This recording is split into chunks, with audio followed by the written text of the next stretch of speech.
जैकबाबाद में अमान बरकरार रखण लाइ SSP जैकबाबाद محمد ڪليم मलिक जे हिदायतन ते सब डिवीज़न सिटी में पुलिस पारां सर्च चेकिंग ऑपरेशन कयो वियो।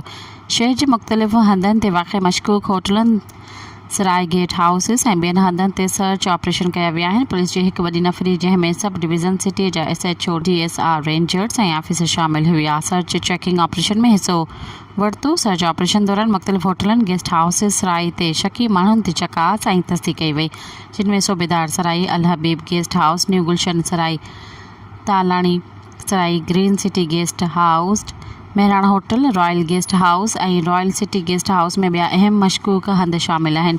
जैकबाबाद पुलिस होटल जे दाख़िला ऐं सॉफ्टवेयर दाख़िला चेक कई ऐं महिमाननि जी सुञाणप लाइ सर्च ऐप जी मदद सां उन्हनि जी तस्दीक कई। अवाम जी जान ऐं माल जी हिफ़ाज़त खे यकीनी बनाइण सां गॾु ॾोहारी समाजी बुराइनि ऐं दहशतगर्दनि सां सख़्तीअ सां मुंहुं ॾिनो वियो। सब्सक्राइब कयो अवामी न्यूज़ HD खे ऐं ताज़ा तरीन ख़बरुनि लाइ ॾिसंदा रहो अवामी न्यूज़ HD।